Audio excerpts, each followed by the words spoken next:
এই দেশে যত ইসলামী দল আছে এদেরকে ডাক দেন। আমি প্রস্তাব করতেছি, আমি আহ্বান করতেছি, এদেরকে বলেন যত দল আছে তাদের মুখপাত্র যে 5 জন, এই 5 জনকে নেন অথবা 3 জন নেন, আমরা 3 জন নিমু।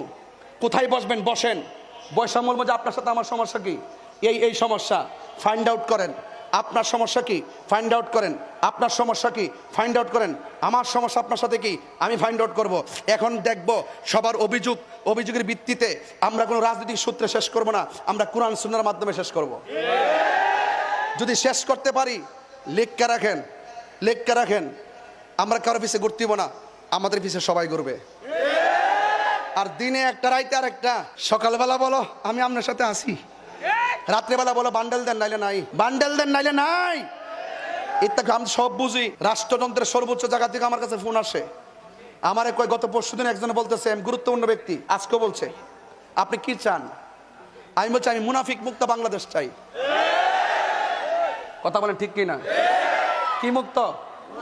মুনাফিকের কারণে গড় শেষ, মুনাফিকের কারণে দেশ শেষ, মুনাফিকের কারণে নিজের নীতি শেষ। হামকি তুমকি দিয়ে তাহলে নীতি থেকে এক ইঞ্চি পরিমাণ আমাকে লড়াইতে পারবেন না। আমি অন্যের কাছে আমার নীতি বিসর্জন দিব না, অন্যের কাছে আমার নীতি বিসর্জন, আমার নীতি আছে, আমার কোয়ালিটি আছে। তুমি আমাকে যতই ফতোবাজি করো, যাই বলো, দিন শেষে এখন কিন্তু রাষ্ট্রযন্ত্র বুঝতে সক্ষম হচ্ছে এই ছেলেটাকে।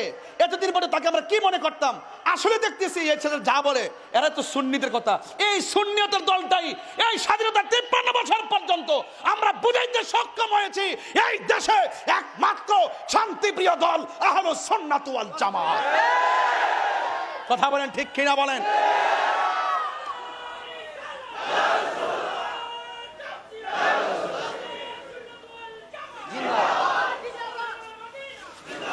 আমি চাপ এই কথাগুলো কোটি কণ্ঠের কথা। এখন আমরা সুন্নিরা কি 2 না 1? আবার আমার আমি নাকি উল্টা পাল্টা কথা বলি বেটা। আমি ইসলাম চাই না, কেন বলছে চাই না? আমরা সুন্নিরা ইসলাম চাই না কে বলছে? সুন্নিরা ইসলামকে ধারণ করে, আর তোমরা ইসলামকে নিজের স্বার্থে ব্যবহার করো। আমি যা বলছি তাই সঠিক কথা বলছি। এখন আমি বলছি এটা আমার কথা না, এই দেশে 75% সুন্নিদের কথা। আমি সেই কথাগুলো মাঠে বলছি, বলতে থাকবো। আমি মৃত্যুর পরোয়ানা করি না। কথা বলেন ঠিক কিনা বলেন? এখন এই কথা লিখতে সাহস পাই না। ডাল মে কুছ কালা হে।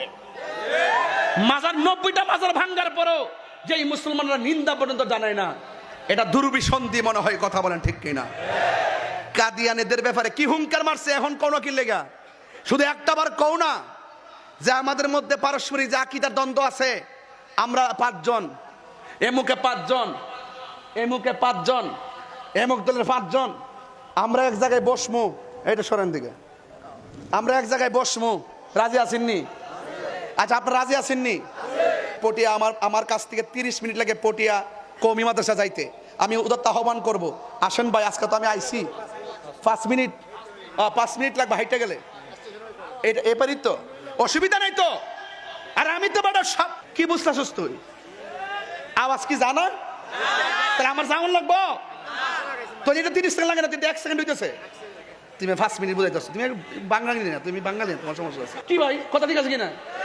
যদি আমরা মিললে যাই, ওই তো আমার বুঝাইয়া নেন, নাইলে আপনি বুঝে আসেন, তাহলে আমার সামনে কেউ দাঁড়াইবো?